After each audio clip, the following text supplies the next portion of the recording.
Zaman keemasan perlalunan sememangnya pernah menghiasi lembaran sejarah dunia. Zaman tersebut menyaksikan ramai lelaki dan wanita keluar menggagahi lautan luas dan menewaskan musuh demi mengejar harta karun berupa emas, perak, barangan kemas, dan lain-lain. Kebanyakan nama mereka masih diingati sehingga ke hari ini sebagai lanun masyhur. Dan dalam video ini kami akan kongsikan lanun-lanun lelaki maupun wanita yang pernah menggegarkan lautan. Pertama, Henry Morgan. Captain Morgan, Wales 1635 hingga 1688 Masehi pada hari ini merupakan jenama arak yang agak masyhur di barat. Namun, nama di sebalik jenama arak tersebut bergema dalam panggung sejarah perlalunan sebagai antara lanun terunggul. Kehidupan awal Henry Morgan tidak berapa diketahui. Akan tetapi, sejarawan sependapat tentang latar belakang keluarganya yang merupakan petani di selatan Wales. Perjalanan hidup yang membawa Morgan mencuburi dunia perlanunan juga diselubungi misteri. Apapun pada lewat 16 ribuan, namanya sudah diguruni oleh kolonis-kolonis Spanyol di Caribbean. Morgan dipercayai pernah mengarahkan anak-anak buahnya mengurung penduduk pekan Puerto Príncipe, Cuba, ke dalam sebuah gereja supaya mereka dapat merompak pekan tersebut tanpa gangguan. Pencapaian terulung Morgan adalah penaklukan bandar Panama dengan 30 buah kapal dan 1.200 orang anak kapal. Morgan kemudian memperoleh nama El Diablo berikutan misinya memburu emas, perak, dan barangan kemas di Caribbean. Sepanjang karirnya, beliau pernah tertangkap pada 1672 Masehi, diberikan pangkat Laksmana di England dan berkhidmat sebagai gubernur Jamaika. Beliau menghabiskan hayatnya dengan penuh kehormatan sehinggalah ajal menjemputnya pada usia 53 tahun. Kedua, Sayyidah Al-Hurra. Sayyidah Al-Hurra, Iberia 1485 hingga 1561 Masehi, merupakan seorang lanun wanita yang masyhur pada kurun ke-15 dan 16 Masehi. Bapaknya adalah seorang pembesar dan ibunya pula adalah seorang mualaf dari Kristen. Sebagai seorang anak bangsawan, Sayyidah Al-Hurra dibekalkan dengan pendidikan terbaik, berangkumi subjek matematik, teologi, dan bahasa. Gelaran Sayyidah Al-Hurra membawa maksud penghulu wanita yang merdeka.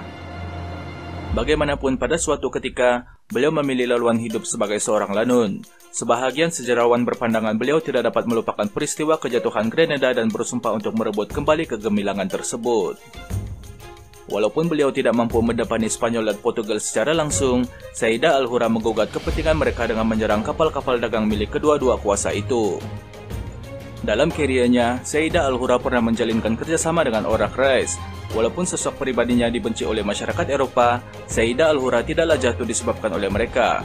Sebaliknya, beliau digulingkan oleh orang dalam, yaitu menantunya sendiri. Ketiga, François Lelanay.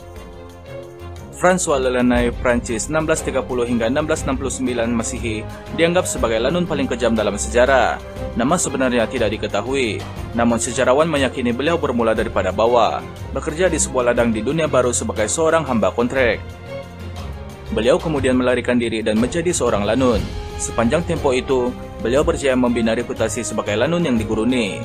Buktinya sehingga hari ini namanya diingati sebagai lanun paling kejam pernah hidup di muka bumi. Kebiasaannya, kekejamannya itu ditumpahkan kepada warga Spanyol. Beliau seringkali membunuh kesemua anak kapal yang ditawannya. Lidah mereka dipotong dan beliau bahkan pernah memakan jantung seorang tentara Spanyol selepas menyiksanya. Mungkin karena itulah kematian beliau dianggap sebagai satu balasan setimpal. Sewaktu beliau dan anak-anak buahnya terdampar di pantai Panama dan memasuki pedalaman hutan untuk mencari makanan dan minuman, mereka ditangkap oleh suku tempatan. Mereka kemudian dibunuh dan dimakan oleh suku asli tersebut. Keempat, Black Caesar. Walaupun lanun berkulit hitam sememangnya banyak berpetualangan di atas lautan, kebanyakan nama mereka hilang dari lipatan sejarah. Antara lanun Afrika yang paling diingati sehingga ke hari ini ialah Black Caesar. Afrika Barat meninggal dunia 1718. Kehidupannya sebagai lanun bermula apabila beliau dijual sebagai hamba. Beliau yang dipercayai sebagai seorang pembesar tempatan disifatkan sebagai seorang yang bertubuh tinggi, gagah, dan bijak. Hendak dijadikan cerita, kapal yang mengangkut beliau dan hamba-hamba Afrika lain karam di pantai Florida. Bagaimanapun, beliau terselamat lantas memulakan karirnya sebagai seorang lanun. Beliau dan kru lanunnya gemar menyamar sebagai pelaut yang terdampar dan meminta bantuan kapal-kapal yang lalu lalang. Selepas kapal-kapal tersebut berhenti, mereka akan menaiki kapal tersebut dan memulakan kerja-kerja rompakan. Segala hasil rompakan kemudian dibawa ke tempat persembunyian. Pada suatu ketika, Black Caesar pernah bertengkar dengan rekannya tentang seorang wanita. Pertengkaran tersebut berakhir dengan kematian rekannya di tangan beliau. Kebanyakan sumber menyatakan bahwa Black Caesar kemudiannya menyertai kru lanun Blackbeard. Bagaimanapun karier perlanunannya berakhir pada tahun 1718 apabila beliau diberkas atas jenayah melanun dan menemui ajal di tali gantung. Kelima, Blackbeard. Sejarah sememangnya kaya dengan nama-nama lanun yang berjaya, namun antara kesemuanya tiada yang dapat menandingi kemasyhuran Blackbeard. Beliau dilahirkan sebagai Edward Teach, Inggris 1680 hingga 1718, dan mempunyai perwatakan yang cukup menggerunkan. Jambangnya yang panjang sering ditutupi kepulan asap pipa, dadanya dipenuhi dengan pistol dan pisau pendek, pinggangnya pula diselit dengan 2 buah bilah pedang. Blackbeard bertanggung jawab merampas lebih 40 buah kapal dagang di Caribbean, membunuh ramai tahanan dan mengambil ramai istri tidak sah.